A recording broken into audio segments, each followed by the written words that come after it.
Good afternoon. Welcome to the Press Club Brussels Europe. My name is Roger Casale, and I'm delighted to be here with Alan Rhode to present his first novel, which is called The Eagle and the Cockerel. Thank you very much, Alan, for giving me a copy of this book. And the first thing I'm going to do is actually ask you to sign it for me. Oh, we'll be happy. Thank you.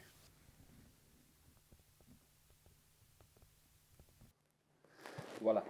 Thank you very much indeed. That's really lovely, and it's to my friend Roger, Alan Rhode.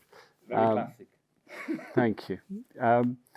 And Alan, this is your first novel, and we're going to obviously talk about this in a moment. But I think what I'd first like to do is really ask about you, about Alan Rhode, because I opened the book and the first thing I saw is it describes you as a former journalist. Now, I'm a former member of parliament. I know how you become a former member of parliament, but how do you become a former journalist?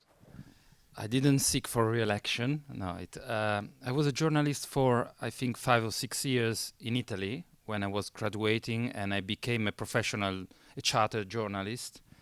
And I used to write for Il Sole 24 Ore, which is for Italy like the Financial Times. Actually, I think it has a wider circulation in terms of copy than the Financial Times.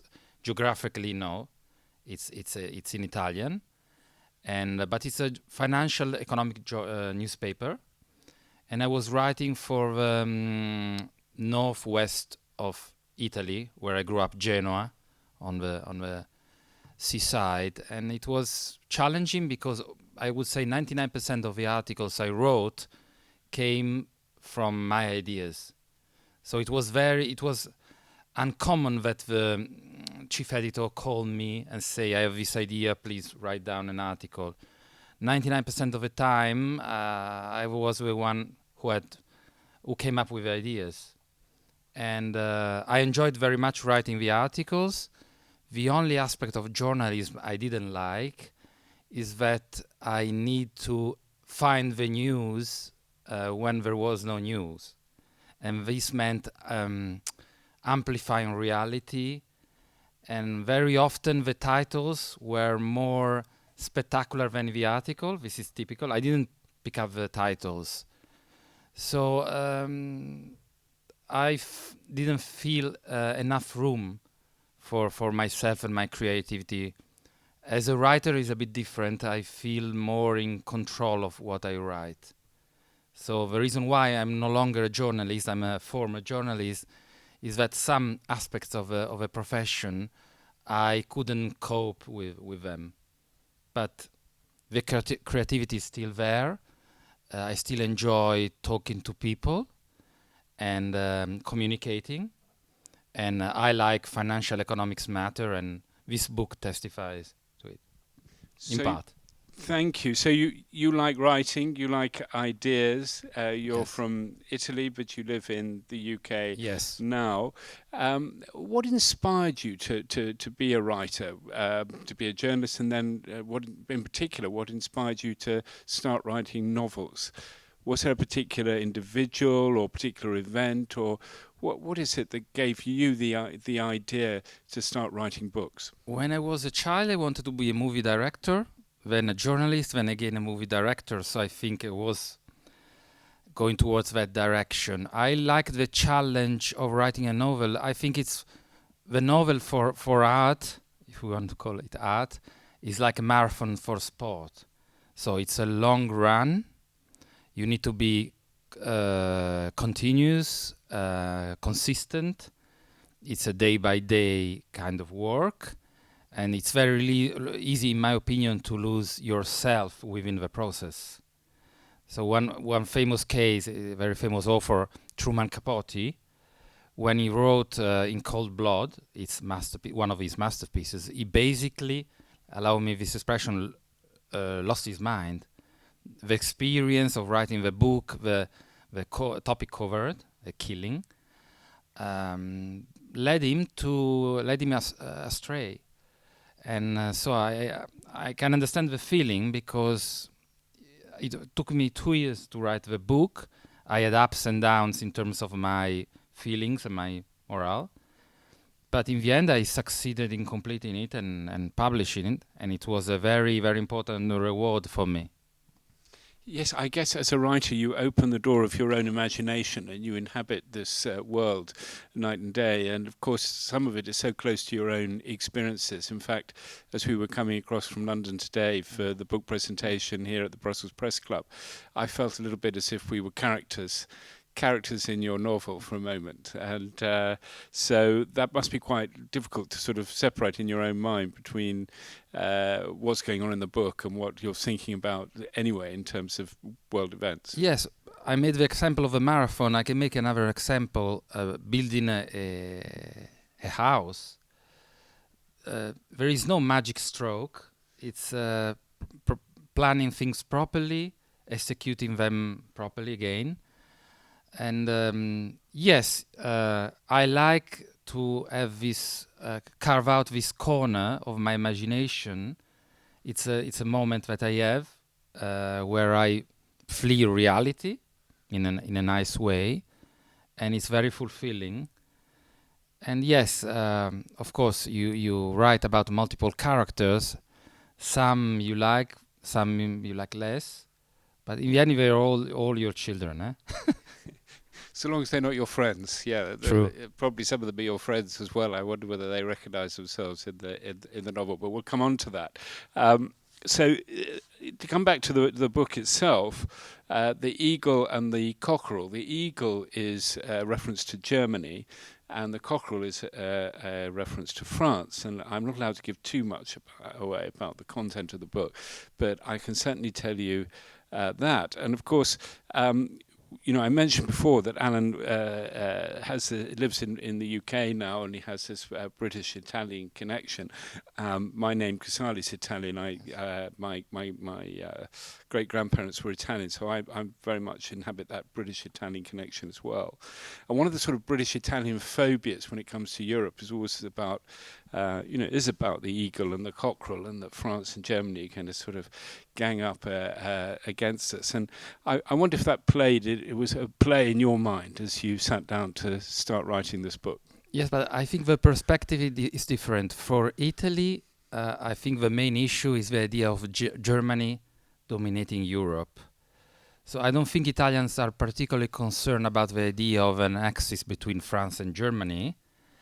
While in the UK, yes, I think we always felt the fear of being isolated, because both France and Germany are on the continent, and they were clearly strong militarily. Yes, I thought very interesting the relationship between France and Germany, of rivalry, of enmity in many cases, but also of hidden brotherhood. I mean, the Franks, we talk about France, etymologically deriving from the Franks, who were German tribes. So we see a distinction now between France and Germany, but 1,000 years ago or even more, it was much more blurred. So I like to explore the relationship, and if you read the book, you can see there are some insights regarding the roots of France and Germany. Yeah. So it's The Eagle and the Cockerel. It's published by Zinfandel. It's available on Amazon, and so you can easily find the book online.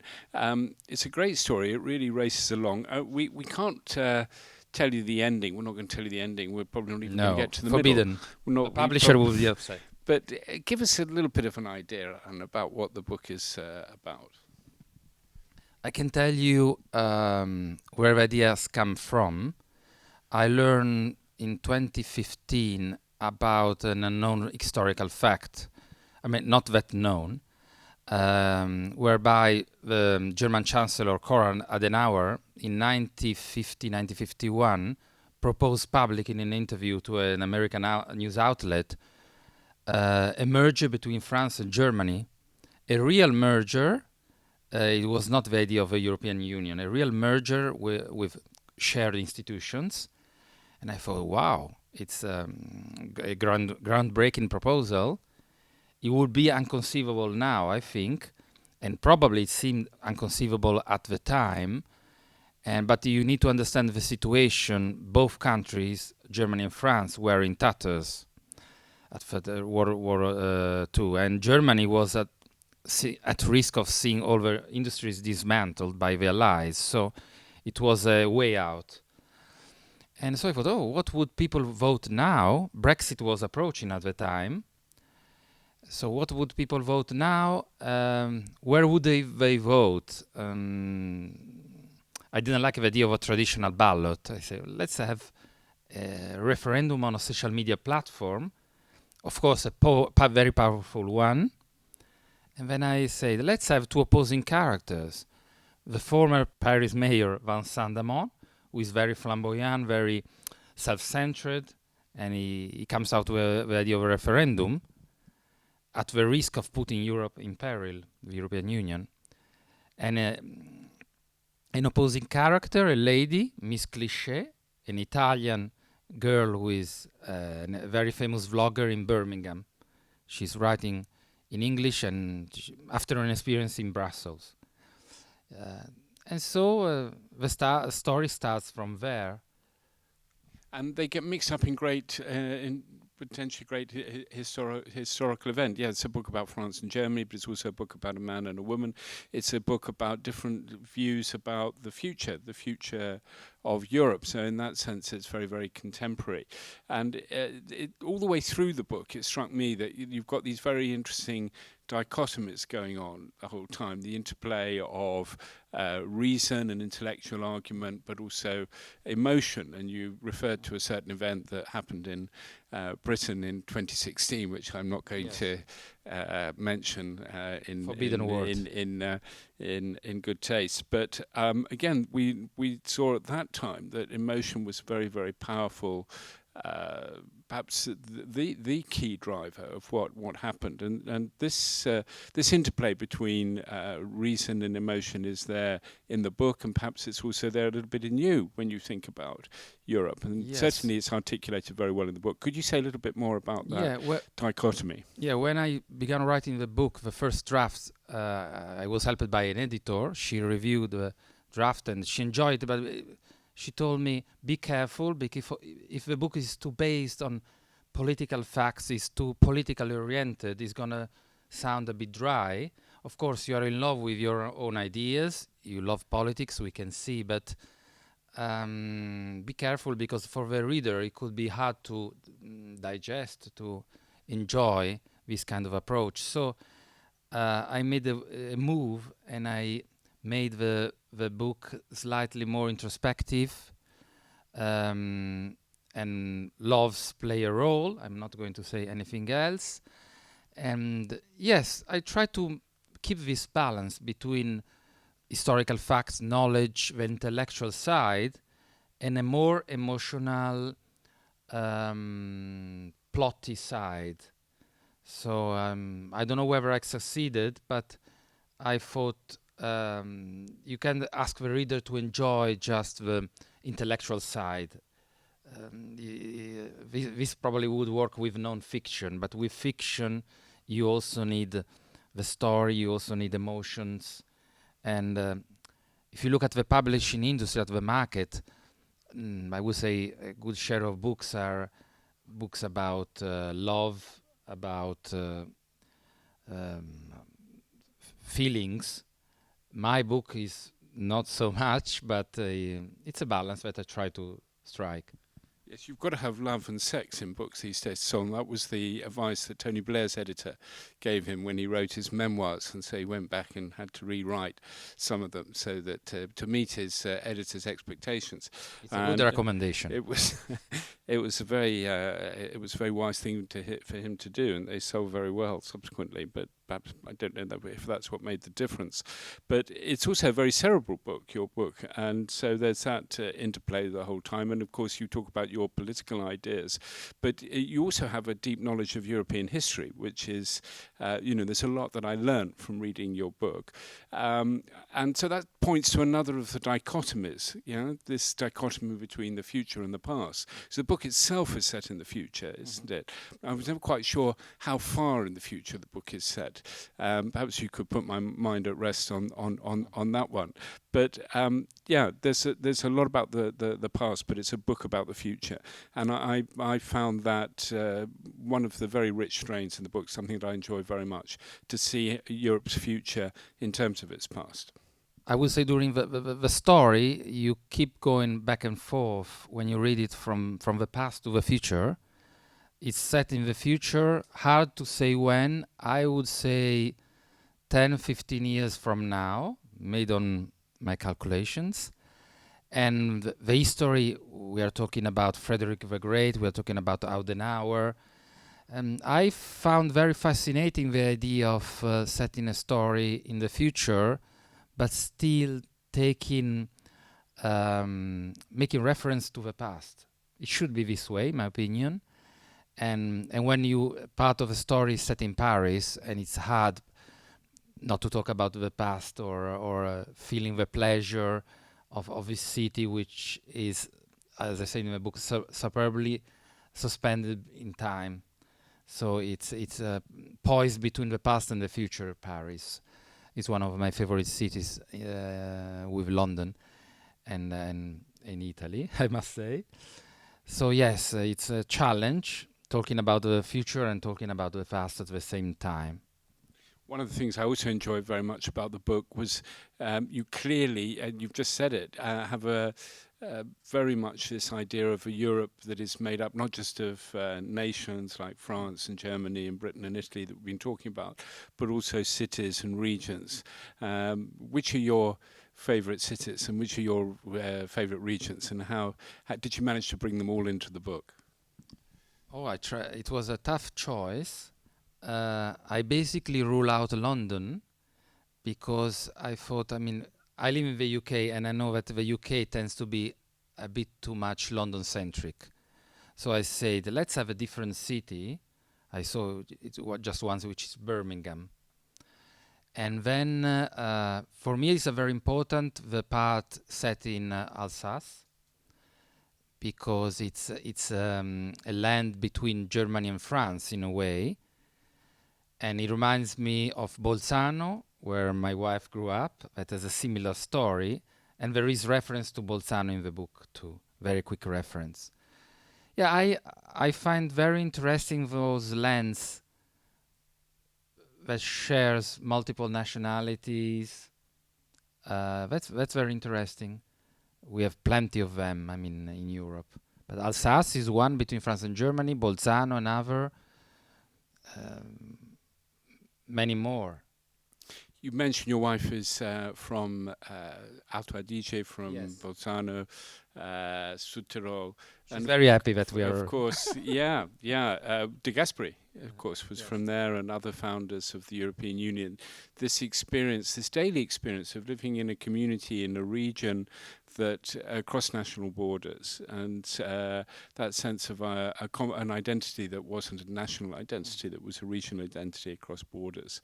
And that's very much in your book. But then there's also this sort of very, a lot in the book about what is happening in social media, and what is happening with artificial intelligence and with algorithms, and how that is shaping people's identity. It's almost a kind of battle going on between what people are really experiencing in their real lives and what is fed to them without giving too much away in the novel by what one might describe as this sort of monster of a computer program that is somehow able to condition what people think and do.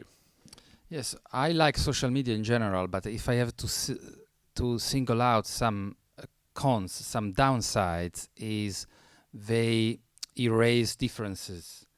So social media, they address very large audiences, and it can be positive because it makes people closer, but also it's a problem with large medias in general. I think they tend to dilute everything, the differences between the regional differences. And in Italy, for instance, we had great movie directors, Fellini, for instance. Fellini without his Romagna, the region where he grew up, wouldn't probably be Fellini. So I'm wondering if we all listen to the same music, speak the same words, dress the same, eat the same, and this is one of the consequences of media, in my opinion. We lose part of our originality, of our flavor. And I think that's the problem with social media. So if we think at the chance of having France and Germany unified after a campaign, I think it would be a campaign probably run on a social media, because the social media have a penetration power which is very strong, and in 10 or 15 years from now, maybe even more. So Rome, that is in the story, is the domineering social media of Germany. It's I wouldn't say it's at the center of the story, because there are quite many books about platforms in the future. One is very famous, The Circle, and they made a movie with Tom Hanks. So I didn't want the social media platform to be at the center of a plot, but it plays a role, clearly. It's almost like a kind of character. You almost bring it to life. Rome, the social media platform that is at the centre of the novel. And I started this conversation by saying I know how a MP loses his job or her job, but I don't know how a journalist does. And MPs lose their jobs because people lose trust. But today, in this age of fake news and social media and so on, one might also ask the question not just whether one can trust politicians, but whether one can trust voters and the electorate, whether you can actually trust people to make informed choices when the information that they get can be so corrupt and polluted. It's a rhetorical question. My answer to that question as a former politician has to be yes, you're not allowed to blame the electorate. But nevertheless, it is difficult, isn't it, to know. It's frightening how people are conditioned by misinformation. Not that misinformation is new, but the scale of it and the scale of sophistication of the technology, that does seem to be new, and that comes out very clearly with dramatic effect in your novel. Yeah, politics has become very liquid, in the sense that I'm talking about Italy, but the UK has. Italy, you have parties switching from 4% of the vote. In 2 years, they reach 40%, especially because the number of voters has shrunk. So you have 40% of maybe 40% of the voters. So it's easier to double your votes, your percentage, if numbers of voters are shrinking. And in the UK, I mean, the UKP, I mean, they had a quite strong performance within a short time frame. So politics has become very liquid, and I think politicians tend to follow trends more than setting trends. And this story is about politicians trying to follow trends and not to inspire with their own ideas. You need to be very brave nowadays to inspire. They're all following trends. It's a lack of, in my opinion, cultural bravery. It's clear and it's evident everywhere. For those just switching on, watching this online, I'm with Alan Rhode, the author of The Eagle and the Cockerel, and we're discussing his first novel, and it's available on Amazon, published by Zinfandel. And another thing that occurred to me reading the book was that, yes, in a sense, it seemed to me that one of the things you're trying to do is to stop people necessarily waking up in the night in a cold sweat, worried about the terrible evils of the European Union, and instead to be a little bit concerned about exactly what we've been talking about, the perhaps malign, evil power of the artificial intelligence and the way in which that can manipulate communication. It's probably neither of these, but it is a story, isn't it? It's a story about our future in Europe. and how Europe might end.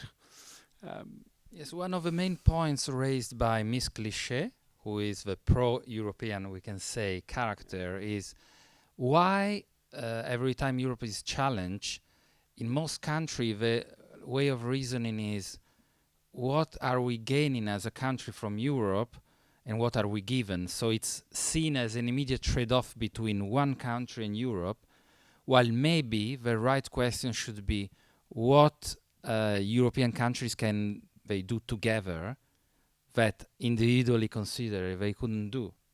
So there are so many areas where a single country, even Germany or the UK, doesn't have sufficient clout or power, like in the environment, regulating social media and artificial intelligence, not to mention foreign policy. In many, many areas, and I think the number of areas is growing, we need to be together, especially because Europe is relatively small, but around Europe we have continents where our values are not shared. The rule of law, equal opportunities between genders, or environmental awareness. So we need to stay, I mean, Ms. Cliché believes this, and I agree with her, we need to stay united and promote our values. Because in the end, Europe is a patch of land, very small compared in terms of population and size, and with a dwindling economic power compared to all the major countries we are surrounded by. Yeah, Europe is a community of values, not just a community of interests. It's an inspiring vision. And reflecting on that event that took place 7 years ago in the United Kingdom, without mentioning it by name, one of the things that I remember most about it was how polarized it was, how there was never an opportunity really for the two sides to sit down and actually have a kind of rational discussion, because we don't live in a world, do we, where all of the wisdom of a particular issue is on one side of the argument. And there was no give and take at all.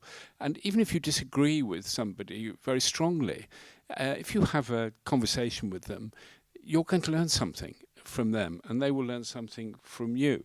And it seems to me that that was completely lost. We had a very polarized debate in the UK at the time, and many debates in other areas of the world have become very, very polarized.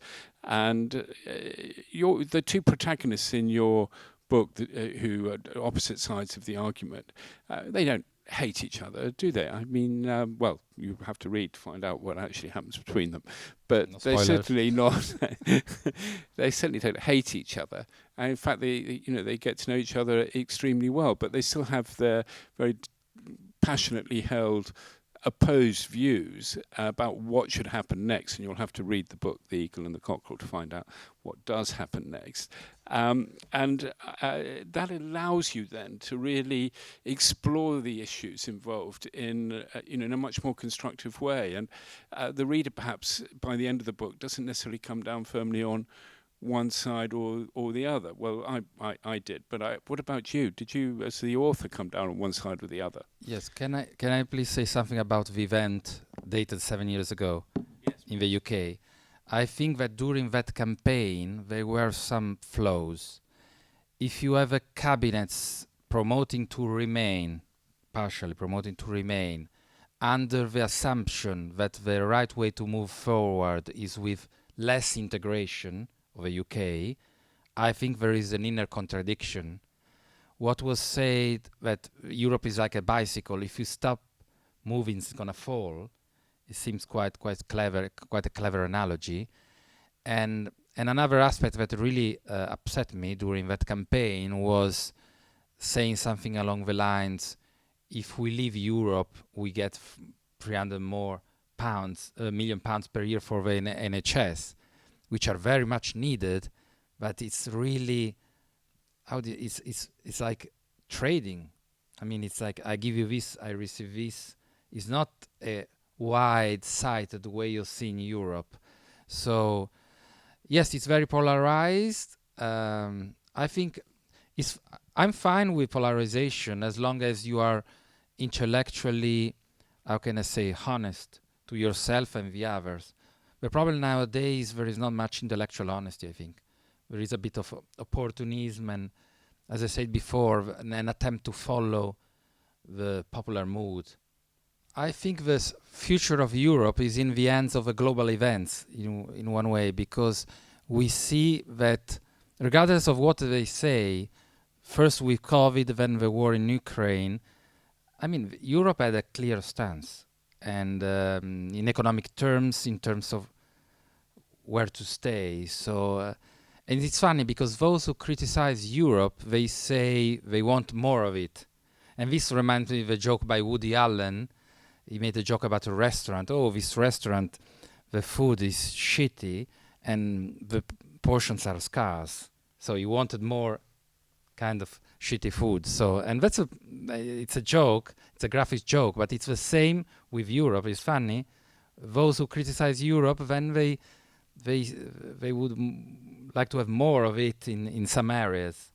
So it's very hard to predict, and global events are shaping, like World War II basically laid the path to the creation of the European Union, and I think that the global events, many Europeans are thinking maybe it's better to stay united. If you see what Russia is doing, if you see what's happening overseas, and the problems with pandemics, an unpredictable economic cycle. So I don't know how many people feel reassured by the idea of living in a countryside of the EU. It's a really interesting book about the future of Europe, and it's also very funny at times, and I'm sure you'll enjoy it. And I hope that there will be more, Alan, where this comes from. What are your immediate plans after publishing this book? And is there another book on the way? Yes, there is another book on the way. Hopefully in 2025 we can meet here again. But the topic it's going to be a thriller. But the underlying topic will be more the environment in the future. It will not be about politics, because I wanted to, not because I don't like writing about politics, but I like the idea of proving to myself that I can diversify. And then, so it's a different topic, but I think you can still feel see my style, and short sentences and quite fast-paced in the future. Again, in the future. Thank you very much. Well, I hope you all enjoy the book as much as I did. And now it's time to open up the discussion a little bit. I'm delighted to say that we have Isi Mitra, Alan's wife, with us. We heard about Isi in your presentation, how she grew up in Bolzano. Yes. And has travelled with you today. I'm pleased to say you've been able to come to Brussels together. So, Isi, how is it living with somebody who's writing a book? And it's something that I don't like to talk about that much, because I like more to be on the backstage. But however, anyway, yeah, I mean, sometimes it's not easy, because we have 2 kids and we have to manage also the kids. And when we have some helps for the kids, for example, so I'm thinking, oh, I'm going to have some time with my husband. But then at the end, he's thinking, oh, I need to write for my second book. Oh, goodness me. I was so... Yeah, but at the end you need to find a balance. So, and I'm pretty sure we have found it. So I'm supporting him.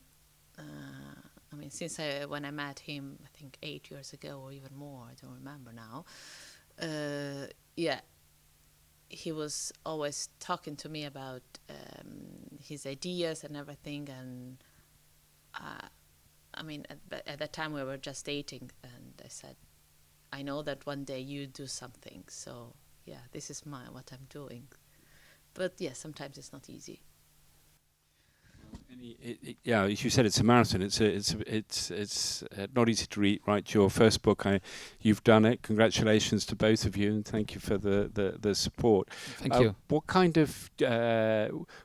Let me ask both of you, perhaps. What kind of Europe do you want your children to grow up in? What kind of Europe do you think they will experience when in 20 years' time, in 30 years' time? Where I live now is my third country, so let's say if you split my years, I mean every 10 years, 15 years, I always live in different countries. So, I mean, the most important thing for my kids is to be open-minded, to accept the people of any countries, to learn more foreign languages, definitely. So it's the place to do it.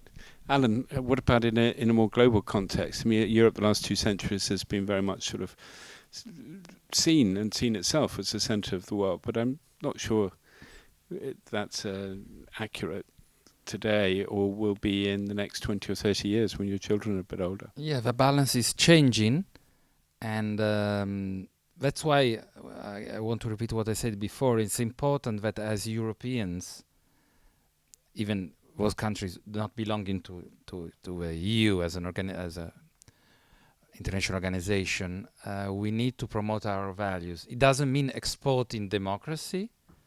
I'm not thinking at this concept, which is doesn't sound right, but treasure what we have achieved, because if we have some rights and values in Europe, principles, many people paid their lives to promote them in the previous centuries. I mean, we need to remember Europe used to be a very, very bloody region for hundreds of years, and we have had peace, uninterrupted peace, for roughly 80 years, I would say. Yes, a bit less, and we need to treasure this achievement. Absolutely. What kind of Europe? I wonder if we can hear from others in the audience. So if anybody has a question to Alan. Gary, please. Thanks. Well, actually, Alan, I've got two questions. Thank one, as Roger suggested, about Europe, and then another sort of more personal one. I'll start with the first one. How do you see Europe? A lot of the criticisms of Europe have been that it is based on an institutional model.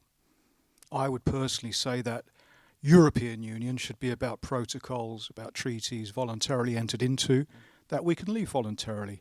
The institutional model that we have, Vladimir Bukovsky often used to say, is loosely based on the Soviet model. And we can't really show any examples of institutional models of governance working. What would your comment be on that? I see. I understand your point, but it's very hard, I think, to have 27 countries moving towards a direction if we allow the single countries to opt out too often. I mean, in some areas, especially taxation, I think probably the criteria of majority should be applied. There is a lot of criticism about the European institution, but you have bureaucracy in most capitals, right? In all capitals. Imagining Brussels, where we manage 27 European countries plus Northern Ireland in some aspects. So I think the problem of Europe is trying to keep everybody united. So I don't disagree with the current way of governing Europe. Maybe we should move away from the economic approach and make it more cultural. That's an area where we can improve. I'm delighted with this question because we seem to have brought Vincent to life in the room. I'm just wondering whether Lucia, Miss Cliché from your novel, is here as well to put a kind of a different vision of Europe. You've talked about Europe as in terms of values as well. Although I think Vincent would also think of Gary as Europe in terms of values and not as institutions. But I wonder if we could invite another comment about the future of Europe. Avilia, how do you see the future of Europe? the short answer would be to actually stand up for itself, to actually defend the values that it's built on, and to not shy away just for political correctness from that. So, and that actually leads me to a question I wanted to ask you too, which is, what is your biggest fear right now about the future of Europe? And also, what is your biggest wish? If there was something that could happen tomorrow and, you know, radically change things, what would that be for you? No, my biggest fear is probably expressed in the book. So having one of another major country leaving or trying to leave, that's my major fear. My wish is probably further integration and removing the criteria whereby all countries need to agree on certain topics, because it allows smaller, in terms of economically speaking, countries to blackmail others. We probably need further integration. It's not the right moment, or maybe it's the right moment. It's hard to say. The status quo is not sufficient. So, and basically nobody's calling for further integration right now. If we think 20 years ago, it was completely different. Right before the fall of the Twin Towers, or before the issues with terror attacks and so on, I think we were at a moment where people spoke about the United States of Europe, an expression that I don't like because it's clearly taken from somewhere else. But let's see what the future has in store for us. Yeah. Well, that's very, very helpful that we have had two differing contributions in the room. Question, you say. Yeah, I'm waiting for it. but absolutely. You had a second question, Gary. Yes.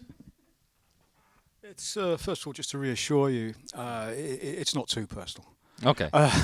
Listen, you'd worked for a long time as a journalist.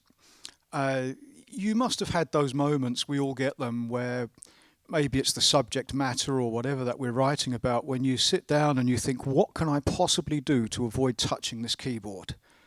It must be completely different when you're writing a novel like this, because you're not writing about reality and expressing your sort of reporting on that.